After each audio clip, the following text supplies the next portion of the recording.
Peace in the Lord be with you all. The word I want to share with everyone today is the administration of redemption of the tribe of Manasseh. Manasseh was the firstborn son born to Joseph in Egypt. In God's special providence, his status and that of his younger brother Ephraim were elevated, becoming the sons of Jacob, and standing on equal footing with his uncles. Furthermore, he was originally the firstborn and the older brother of Ephraim. But when Jacob blessed these two children, he gave the blessing of the firstborn to Ephraim, and the blessing of the secondborn to Manasseh. Now, as the firstborn son of the prime minister of Egypt, Manasseh must have received a lot of attention right from birth, surrounded by people all day long, with everyone around trying to flatter him and speak well of him. So before meeting his grandfather Jacob, he must have been a very confident child. But having suffered such a huge blow all of a sudden, one can imagine how great the psychological gap must have been for him. And when Moses blessed the 12 tribes, he also said, the thousands of Manasseh and the 10,000s of Ephraim, also giving the greater blessing to Ephraim. Ever since their grandfather Jacob prophesied the future of these two children in this way, people placed their hopes on Ephraim, praising how excellent Ephraim was, and saying that this child would definitely have a bright future. But Manasseh was neglected. Now, children who grow up in such an environment usually become psychologically warped and easily go to extremes. But we find that Manasseh was not like that. Their tribe later received a great blessing, becoming powerful and strong, second only to the tribe of Judah. So today, let us examine God's redemptive administration together through the tribe of Manasseh. When we examine the 12 tribes, we will follow our usual practice, first examining their birth background and the meaning of their names, then looking at the blessings of Jacob and Moses upon them, and finally looking at the precious stone that represents them. First, let us look at the birth background of the tribe of Manasseh and the meaning of his name. When Joseph was in prison, he had interpreted dreams for 2 of Pharaoh's officials, and, because of this matter, he later had the opportunity to interpret Pharaoh's dream. Seeing that Joseph's intelligence and wisdom were extraordinary, Pharaoh did not hesitate to appoint Joseph as the prime minister of Egypt. Genesis chapter 41 verses 38 and 39. And Pharaoh said to his servants, "Can we find a man like this, in whom is the Spirit of God?" Then Pharaoh said to Joseph, "Since God has shown you all this, there is none so discerning and wise as you are." In his pleasure, Pharaoh took his signet ring and put it on Joseph's hand, clothed him in garments of fine linen, and had him ride in his 2nd chariot, and gave him in marriage Asenath, the daughter of Potiphar priest of On, who belonged to the upper class at that time. So Manasseh was the firstborn son born to Joseph by this daughter of the Egyptian priest. Genesis chapter 41 verses 50 and 51. Before the year of famine came, Asenath, the daughter of Potiphar priest of On, bore 2 sons to Joseph. Joseph called the name of the firstborn Manasseh, for, he said, God has made me forget all my hardship and all my father's house. The meaning of the name Manasseh is making one forget, because God made Joseph forget all the hardship he had suffered before and everything his brothers had done to him.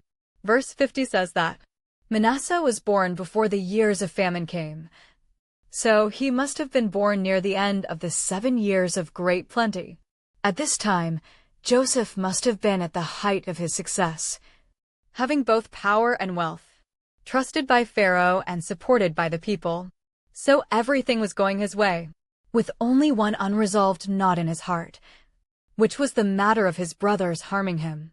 Therefore, later when his brothers came to buy grain, Joseph did not reveal his identity at first, but kept testing his brothers instead. When he confirmed that his brothers had truly repented of their sins, and saw that they were filial to their father, and also cared for their youngest brother Benjamin, only then did Joseph make himself known to his brothers. From this, we can see that, for Joseph, the grievance in his heart and the resentment toward his brothers were too difficult to eliminate. When he had no power, he just accepted it. But now that he had power, he was fully in a position to take revenge. Psalms chapter 105 verses 20 to 22 says, "The king sent and released him. The ruler of the peoples set him free.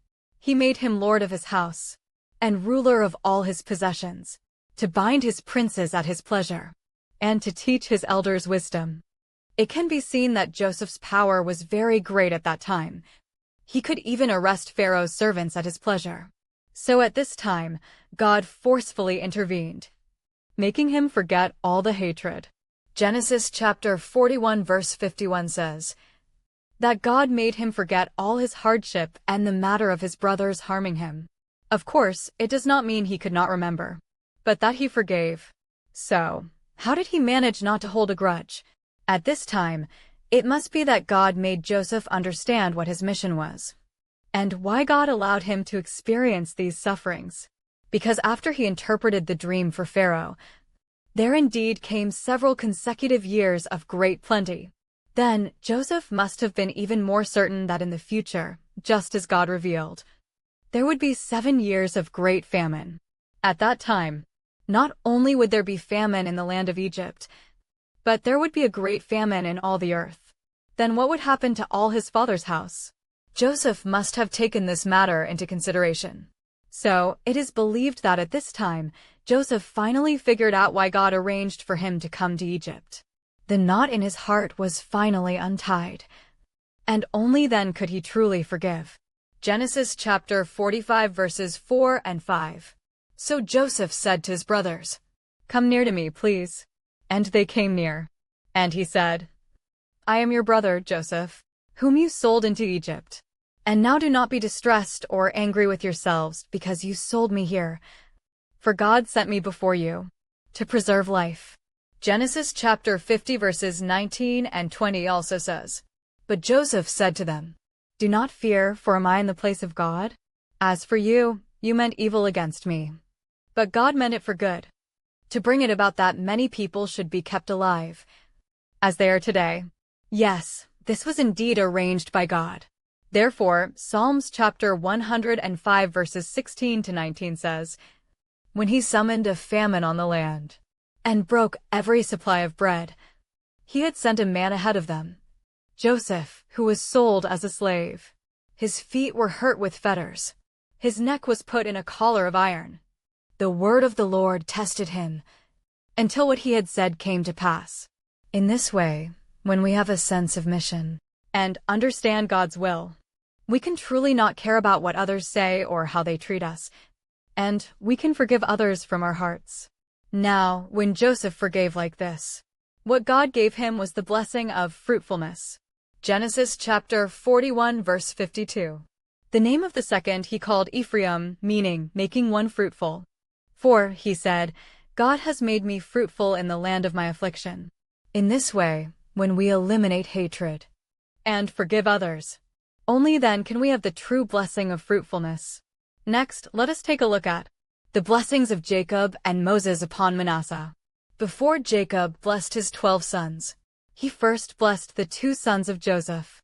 At that time, when Joseph heard that his father Jacob was ill, he took his 2 sons to see Jacob.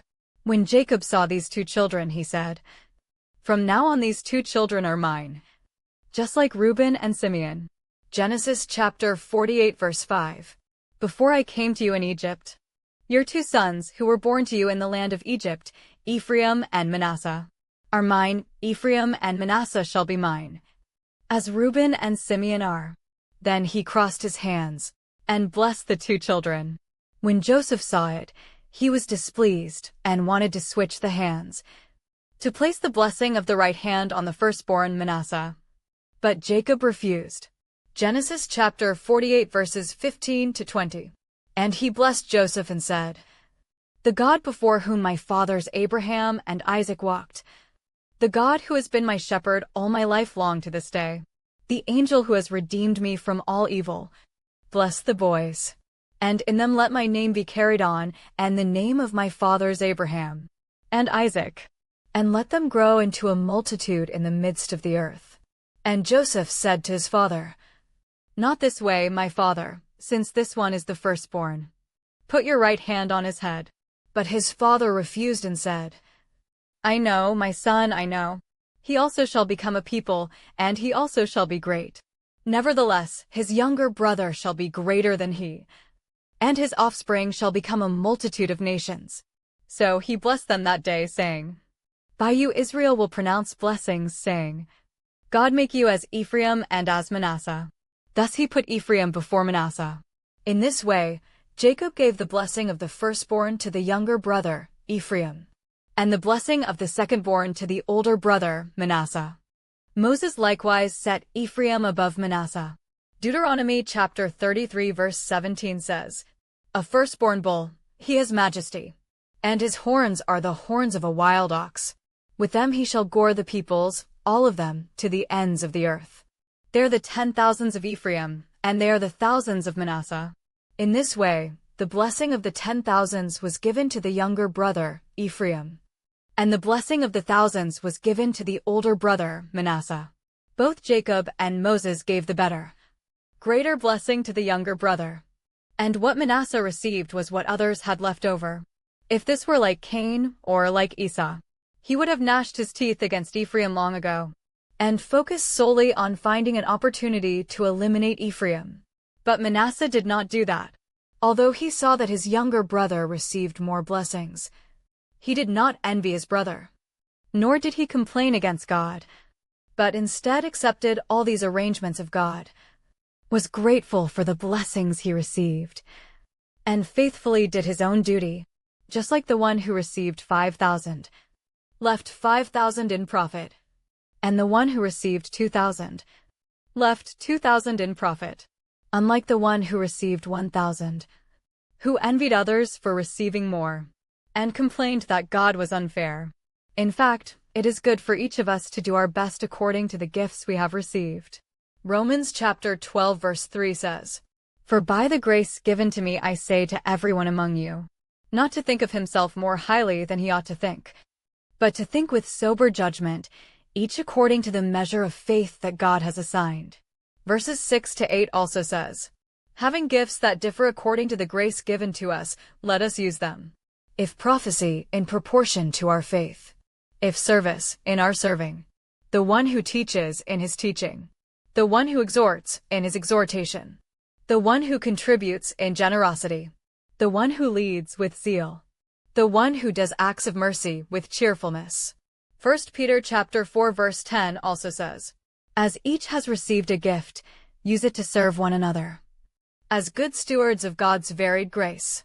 Manasseh did exactly this. Therefore, according to what Jacob blessed, he also shall be great.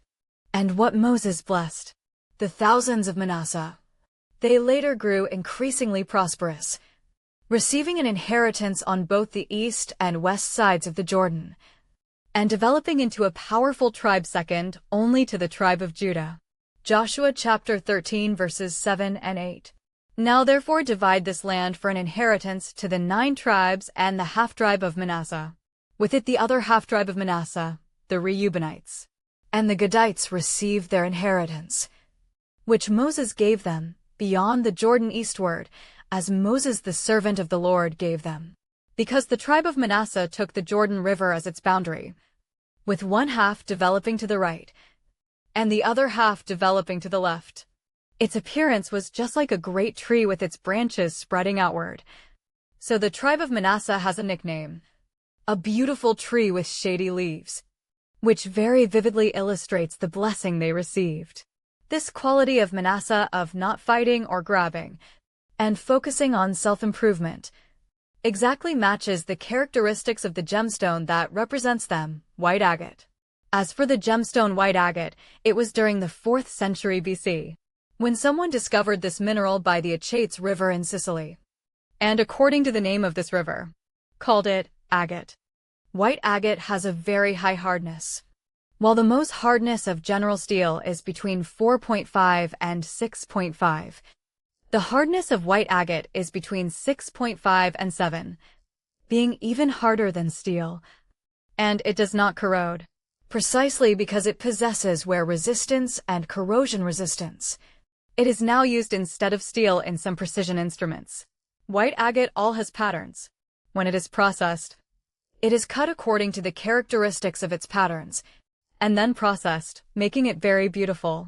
But the natural mineral looks just like a common stone with no special features, and it is very hard, making it difficult to process.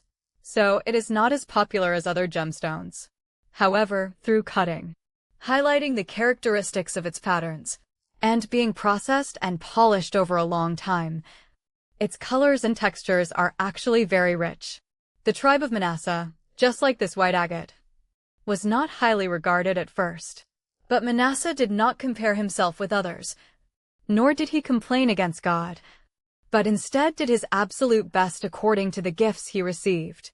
Then, after a long period of tempering and refining, he became increasingly prosperous, receiving an inheritance on both the east and west sides of the Jordan. Furthermore, the tribe of Manasseh, at the time of the first census of the army, had a population of only 32,200, and was the tribe with the smallest population among the 12 tribes. But after 40 years, at the time of the second census of the army, their population had already increased to 52,700, an increase of 20,500, making it the tribe with the greatest population growth. By contrast, at the time of the first census of the army for the tribe of Ephraim, the population was 40,500, but by the time of the second census of the army, their population had instead decreased by 8,000, leaving only 32,500. Numbers chapter 1 verse 34. Of the people of Manasseh, their generations, by their clans, by their fathers' houses, according to the number of names, from 20 years old and upward, every man able to go forth to war. Those listed of the tribe of Manasseh were 32,200. Numbers chapter 26 verse 34. These are the clans of Manasseh, and those listed of them were 52,700. Numbers chapter 1 verse 32. Of the people of Joseph, namely, of the people of Ephraim, their generations, by their clans, by their fathers' houses, according to the number of names, from 20 years old and upward, every man able to go forth to war. Those listed of the tribe of Ephraim were 40,500. Numbers chapter 26 verse 37 also says, These are the clans of the people of Ephraim, according to those listed of them, 32,500. These are the sons of Joseph according to their clans. Next, let us summarize. The meaning of the name Manasseh is making one forget, which teaches us the principle of forgiveness.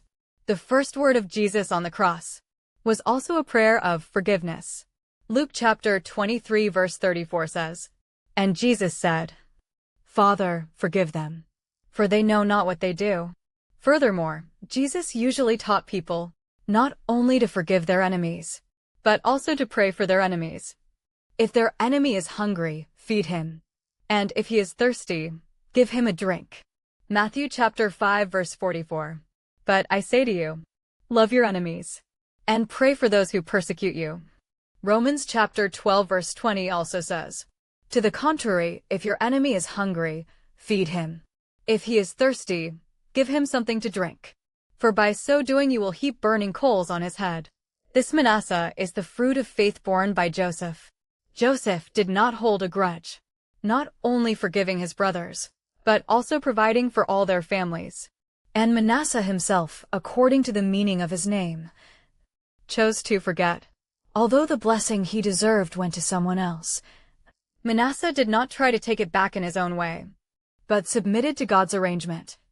Not thinking of himself more highly than he ought to think, he gratefully received the gift God gave him. Just as David confessed in Psalms chapter 16 verse 6, The lines have fallen for me in pleasant places. Indeed, I have a beautiful inheritance. Now, if we also do this, forgiving our enemies and submitting to God's arrangement, God will surely give us a reward. Proverbs chapter 25 verses 21 and 22. If your enemy is hungry, give him bread to eat, and if he is thirsty, give him water to drink. For you will heap burning coals on his head, and the Lord will reward you. When we forgive others, there is surely a reward. Now, what exactly is this reward? It is the blessings of this life and the life to come. The tribe of Manasseh received an inheritance on both the east and west sides of the Jordan. The west side of the Jordan is the promised land of Canaan, spiritually symbolizing the kingdom of heaven. Thus, the tribe of Manasseh, not only on the east side of the Jordan, received blessings in this life, but also on the west side of the Jordan, received blessings in the life to come. Furthermore, what Jacob spoke of, the blessing of Joseph's 2 children being carried on under the names of Abraham, Isaac, and Jacob, was also fulfilled through Manasseh, because in the list of those who were sealed in Revelation chapter 7, there is the tribe of Joseph, and Manasseh was also sealed as an independent tribe. But Ephraim is not in the list of those who were sealed. In addition, the most famous figures in the tribe of Manasseh, besides Gideon the judge, should be the 5 daughters of Zelophehad. Zelophehad had no sons to inherit the inheritance, and died leaving only 5 daughters. These 5 daughters felt that their father had not rebelled against the Lord, but just because he had no son, he could not receive an inheritance, and his name would be removed from his clan. This was unreasonable. So they went to Moses to demand that they be given an inheritance. Numbers chapter 27 verses 1-4. Then drew near the daughters of Zelophehad the son of Hepher, son of Gilead, son of Machir, son of Manasseh, from the clans of Manasseh the son of Joseph. The names of his daughters were Mahlah, Noah, Hoglah, Milcah, and Tirzah. And they stood before Moses and before Eleazar the priest, and before the chiefs and all the congregation at the entrance of the tent of meeting, saying, Our father died in the wilderness. He was not among the company of those who gathered themselves together against the Lord in the company of Korah, but died for his own sin. And he had no sons. Why should the name of our father be taken away from his clan because he had no son? Give to us a possession among our father's brothers. Moses heard their request and inquired of God. God said that what they said was right, and divided the inheritance to them. Numbers chapter 27 verses 5-7. Moses brought their case before the Lord. And the Lord said to Moses, The daughters of Zelophehad are right in what they say. You shall give them a possession as an inheritance among their father's brothers, and transfer the inheritance of their father to them. Originally, women could not receive an inheritance, and at the time of the census, women were not counted. However, these 5 daughters of Zelophehad were exceptionally recorded in the list of the Second Army Census. Numbers chapter 26 verses 33-34. Now Zelophehad the son of Hepher had no sons, but daughters. And the names of the daughters of Zelophehad were Mahlah, Noah, Hoglah, Milcah, and Tirzah. These are the clans of Manasseh, and those listed of them were 52,700. These daughters of Zelophehad cherished the inheritance of their ancestors. So what was originally impossible also became possible. The inheritance of the land of Canaan spiritually symbolizes the inheritance of the kingdom of heaven. Therefore, this faith of theirs that longed for the inheritance of the promised land must have also been inherited from their ancestor Manasseh. For the people of the tribe of Manasseh had already received a great inheritance on the east side of the Jordan, and this inheritance was also conquered by themselves. But they were not satisfied with the blessings of this life, but longed even more for the blessings of the life to come, and therefore also received an inheritance on the west side of the Jordan. Now everyone who longs in this way, whether male or female, whether the firstborn or the secondborn, will have a reward. 2 Timothy chapter 4 verse 8 says, Henceforth there is laid up for me the crown of righteousness, which the Lord, the righteous judge, will award to me on that day. And not only to me, but also to all who have loved his appearing. Such a faith is the faith that follows the order of Melchizedek. For Melchizedek, he does not look at whether our parents believe or not, or whether we have believed for decades, or just for a few months, but looks only at our individual faith. For Hebrews chapter 7 verse 3 says, He is without father or mother or genealogy, having neither beginning of days nor end of life, but resembling the Son of God. I hope that through today's sharing, we will learn to forgive, learn to submit to God's arrangement with thanksgiving, and long for spiritual blessings. Then, I believe that we will not only receive 100-fold blessing in this life, but will also surely inherit an eternal inheritance in the life to come.